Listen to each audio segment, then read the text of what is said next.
संस्कृत की स्टोरी है, मैं आप लोगों को ट्रांसलेट करके समझाऊंगा, ध्यान से सुनिएगा। इस स्टोरी में दो लोग हैं, एक ट्री यानी पेड़ आपके सामने है और एक टाइगर है, और है यानी बाघ। एका व्याघ्रा एकम वृक्षम अकथयत्। एक दिन की बात है, एक बाघ एक पेड़ से कह रहा है। इससे वार्तालाप हो रही है, पेड़ से वार्तालाप हो रही है। किसकी वार्तालाप? पेड़ की और बाघ की, आपस में दोनों बात कर रहे हैं। रे वृक्ष तुम स्थावरा असि अहम सजीवम अस्मि। बाघ ने पेड़ से बोलता है कि तुम हमेशा स्थिर रहते हो, अस्थिरा मतलब एक ही जगह खड़े रहते हो, और मैं सजीव हूँ। सजीव का मतलब मैं यहाँ वहाँ घूमते घामते रहता हूँ। किसने बोला? बाघ ने बोला। तो इस बाघ की बात को सुन के वृक्ष ने क्या रिप्लाई किया? वृक्ष अकथयत् रे व्याघ्रा। वृक्ष ने कहा, हे बाघ, तुम अन्यान निरपराधान जीवान मारेसी। तुम ऐसे ऐसे जीवों को मारते हो जिसका कोई अपराध नहीं होता।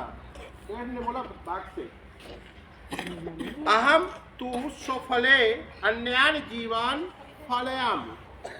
मैं तो एक ही जगह खड़ा हूँ लेकिन फल देता हूँ, और फल देने के बाद उस फल का उपयोग अन्य हर प्रकार के जीव करते हैं। क्लियर?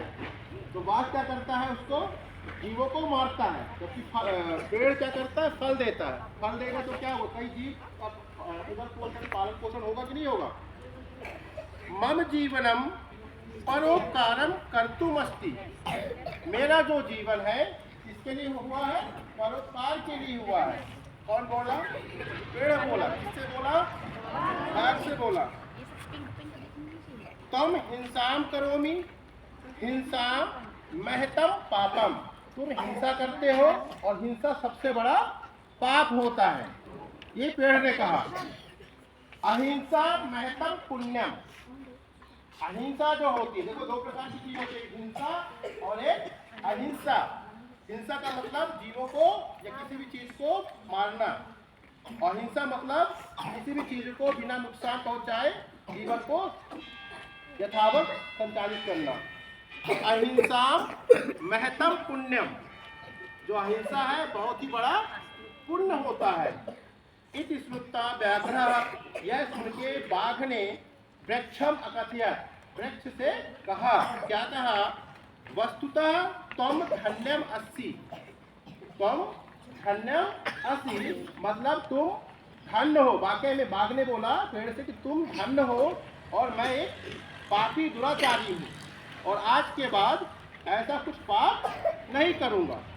तो हमें अपने जीवन में इस कहानी से ये समझ में आता है कि परोपकार करना चाहिए, व्यर्थ की चिंता नहीं करनी चाहिए, हो सके तो दूसरे की मदद भी करना चाहिए। कोई व्यक्ति परेशान है, फंसा हुआ है, या आपका फ्रेंड हो या कोई जिसे आप जानते भी नहीं और लग रहा है कि ये परेशान है, तो आप उसकी हेल्प जरूर करें। ठीक है?